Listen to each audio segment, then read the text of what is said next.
नमस्कार दोस्तों, मैं दिननाथ ठाकुर अपने YouTube चैनल DNT एकेडमी में आप सभी का स्वागत करता हूं, अभिनंदन करता हूं। दोस्तों, हमारे चैनल का मुख्य उद्देश्य सुदूरवर्ती इलाकों में रहने वाले विद्यार्थियों के लिए सुलभ संसाधन मुहैया कराना है, जिससे UGC नेट के एग्ज़ाम में सफलता हासिल हो।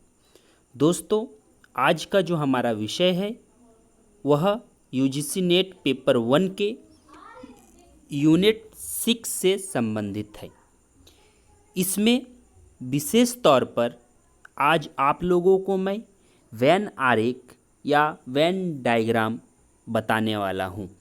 और दोस्तों, मैं दावा कर सकता हूं कि इस टॉपिक से संबंधित 2 क्वेश्चंस UGC नेट के आने वाले एग्ज़ाम्स में बनने की संभावना है। साथ ही साथ दोस्तों, यदि आप हमारे चैनल में पहली बार हैं तो चैनल को ज़रूर सब्सक्राइब करें, लाइक करें, शेयर करें और कमेंट करें। साथ ही यदि आप सभी को इससे संबंधित PDF पानी हो तो डिस्क्रिप्शन बॉक्स पर हमारे टेलीग्राम ग्रुप और व्हाट्सएप ग्रुप का लिंक दिया हुआ है, जिसके सहारे जुड़कर आप सभी इससे संबंधित वीडियो पा सकते हैं। तो चलिए दोस्तों, शुरू करते हैं आज का काफ़ी महत्वपूर्ण विषय वेन डायग्राम या वेन आरेख। लेकिन दोस्तों, आप वीडियो को अंत तक ज़रूर देखें और इसी से संबंधित मैं आने वाले वीडियो में विगत प्रश्न पत्रों में पूछे गए प्रश्नों के बारे में विस्तृत वर्णन करूंगा। तो चलिए शुरू करते हैं वेन डायग्राम अर्थात वेन आरेख। वेन डायग्राम या वेन आरेख किसी विशिष्ट सर्वनिष्ठ अर्थात कॉमन गुण रखने वाली वस्तुओं के समूह को समुच्चय कहते हैं। सबसे पहले जानना ये है कि समुच्चय अर्थात सेट क्या है। तो कुछ विशेष वस्तुओं के जो कॉमन गुण होते हैं, जो दोनों में दिखाई देते हैं, उसे हम समुच्चय कहते हैं। स्विस गणितज्ञ यूलर ने समुच्चय की ज्यामितीय आकृति द्वारा व्यक्त करने की विधि प्रारंभ की। ध्यान दीजिए कि समुच्चय की ज्यामितीय आकृति किसने प्रतिपादित किया? स्विस गणितज्ञ यूलर ने। यहाँ से भी प्रश्न बनने की संभावना है, एक एक विद्वान को याद रखना है। और इन्हीं गणितीय स्विस वैज्ञानिक यूलर के समुच्चय की ज्यामितीय आकृति को आधार मानकर ब्रिटिश गणितज्ञ जॉन वेन ने वेन डायग्राम का ज्यामितीय आकृति के तौर पर ही विकास किया। अर्थात हम कह सकते हैं कि वेन आरेख जॉन वेन द्वारा प्रतिपादित सिद्धांत है और यह सिद्धांत ज्यामितीय आकृति पर निर्भर है, लेकिन इसका विस्तृत रूप यूलर महोदय द्वारा दिया गया है। और यूलर महोदय के दिए हुए ज्यामितीय आकृति को ही विस्तृत व्याख्या किया है जॉन वेन महोदय ने, और उन्होंने वेन आरेख का प्रतिपादन किया, उनके सिद्धांत के, उनके संकल्पना के बारे में विस्तृत वर्णन किया। साथ ही दोस्तों, इसमें अर्थात वेन आरेख में दिए हुए कथनों की सत्यता और उनके द्वारा निकाले गए निष्कर्षों की वैधता को सिद्ध करने के लिए वेन आरेख का प्रयोग किया जाता है। अर्थात हमारा स्टेटमेंट सत्य है या असत्य है, वैध है अर्थात अवैध है, इन सभी चीज़ों की व्याख्या करने के लिए वेन आरेख का उपयोग होता है। तो ये सभी संकल्पना है, इससे प्रश्न बनाए जाते हैं। साथ ही साथ दोस्तों, हमारा जो ये पॉइंट है काफ़ी मुख्य है। इसमें अर्थात वेन आरेख में प्रयोग किए जाने वाले वृत्त, आयत, त्रिभुज आदि के आकार का दिए हुए कथनों से कोई संबंध नहीं होता है। उसे हम वृत्त के माध्यम से भी समझ सकते हैं, आयत के माध्यम से भी समझ सकते हैं, त्रिभुज के माध्यम से भी समझ सकते हैं। इसीलिए इनका संबंध जो है वो एक समान नहीं है। साथ ही यह आरेख निश्चित पैमाने के आधार पर नहीं खींचे जाते। इनका कोई निश्चित पैमाना नहीं है कि जैसे कि कहा जाता है कि एक बिल्ली दूध पीती है और दूसरा कहा जाता है कि सभी बिल्लियाँ दूध पीते। तो जरूरी नहीं कि हम वृत्त के माध्यम से या स्क्वायर वर्ग के माध्यम से दिखाएं, तो हमारा जो आरेख में आसानी होगा उसके आधार पर हम दिखा सकते हैं। वेन आरेख की कुछ क्रियाविधि को देख लेते हैं और मैं यह दावा करता हूँ कि इनकी क्रियाविधि, इनकी विशेषता, साथ ही साथ इनकी जो वैधता की बातें मैं करूँगा उनसे संबंधित प्रश्न पूछी जाती हैं। तो वेन आरेख में क्या होता है, आधारिका के आधार पर निष्कर्ष नहीं होता, अर्थात हमारा जो कथन होता है, कथन के आधार पर हमारा निष्कर्ष वेन आरेख में नहीं होता है। इसमें सकारात्मक कथन से नकारात्मक निष्कर्ष नहीं निकाला जाता। हमेशा अगर पॉजिटिव स्टेटमेंट है तो उसका जो निष्कर्ष होगा पॉजिटिव ही होगा, नेगेटिव नहीं होगा। नकारात्मक वाक्य से सकारात्मक निष्कर्ष नहीं निकाला जाता है।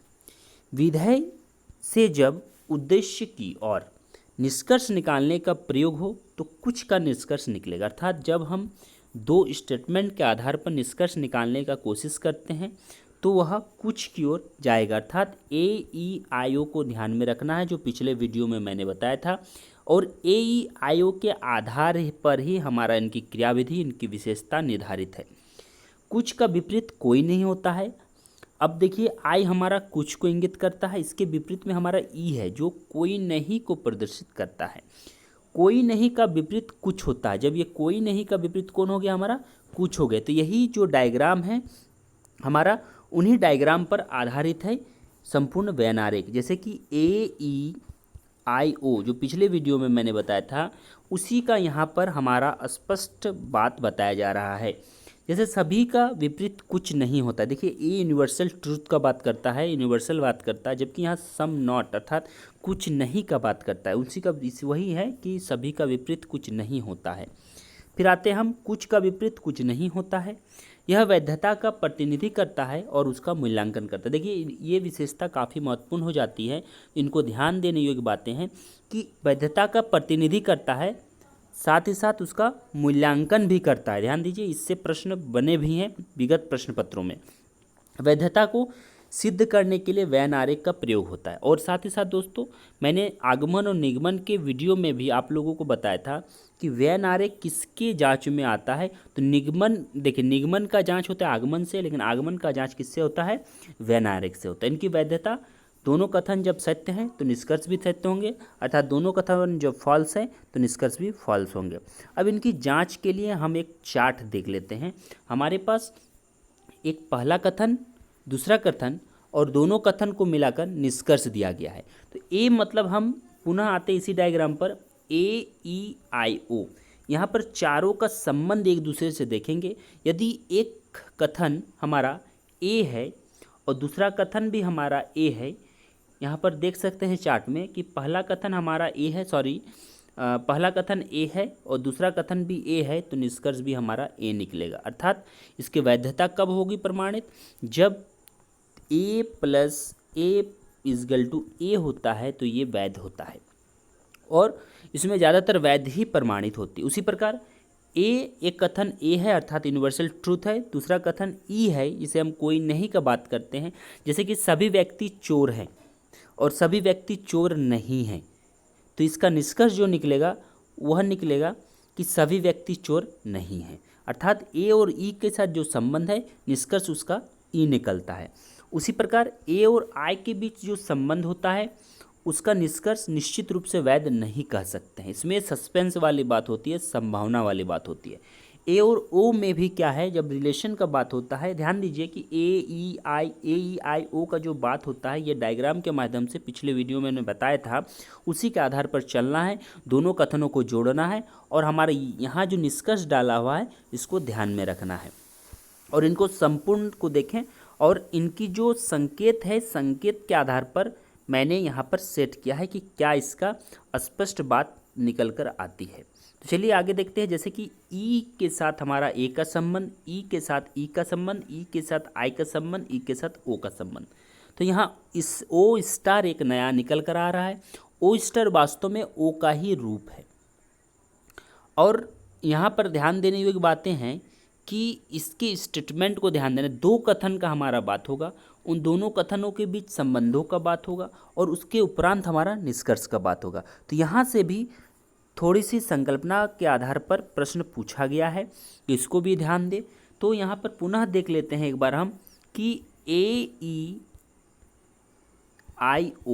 ए मतलब सर्वव्यापी सकारात्मक यूनिवर्सल पॉजिटिव बात करेगा, ई मतलब यूनिवर्सल नेगेटिव बात करेगा, आई मतलब कुछ संभावना के तौर पर सकारात्मक बात करेंगे, और ओ मतलब संभावना के तौर पर नकारात्मक बात करेंगे। लेकिन जहाँ तक ओ स्टार का नया आया है, यह ओ का ही रूप है, परंतु ओ स्टार से ओ का उद्देश्य विधेय तथा ओ का विधेय ओ स्टार उद्देश्य होता है।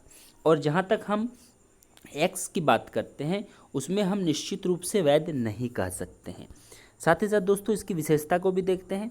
वैन आरेख वैध, और देखिए इन पोर्शन को भी काफ़ी महत्वपूर्ण हो जाता है याद रखने के लिए, और मैं पुनः दावा करता हूँ कि इससे संबंधित जब भी प्रश्न बनाए जाएंगे तो इसी से संबंधित प्रश्न बनेंगे। इसीलिए ज़्यादा से ज़्यादा वीडियो को शेयर करें ताकि अधिक से अधिक मात्रा में विद्यार्थी लाभान्वित हो। चलिए, वैन आरेख वैध और अवैध नहीं होता है। वैन आरेख तर्कों को डायग्राम से व्यक्त करता है। जब भी हमारा स्टेटमेंट आता है वैन आरेख में, क्योंकि एक प्रकार का रीजनिंग है ये, तो उसको हम डायग्राम के माध्यम से दिखाते हैं। वैन आरेख हमें ज्ञान के तर्क सिखाने के लिए ज्ञान को बढ़ाता है तर्क के माध्यम से। वैन आरेख हमेशा संकेत के आधार पर स्पष्ट करता है, और वैधता का परीक्षण जो है प्रत्यक्ष पद्धति के आधार पर होता है, और वैधता की जांच करता है तथा इसकी मूल्यांकन भी करता है। तो दोस्तों ये था हमारा वैन आरेख, जो काफ़ी महत्वपूर्ण विषय है और आप लोगों के लिए आने वाले एग्ज़ाम UGC नेट में पहले पेपर में काफ़ी महत्वपूर्ण भूमिका भी निभाने वाली है। तो दोस्तों मैं पुनः यह कहूँगा कि आप हमारे चैनल में नए हैं तो हमारे चैनल को अधिक से अधिक मात्रा में सब्सक्राइब करें, ताकि आने वाले दिनों में मैं पुनः आप लोगों के लिए इसी प्रकार का वीडियो लेकर आऊँ।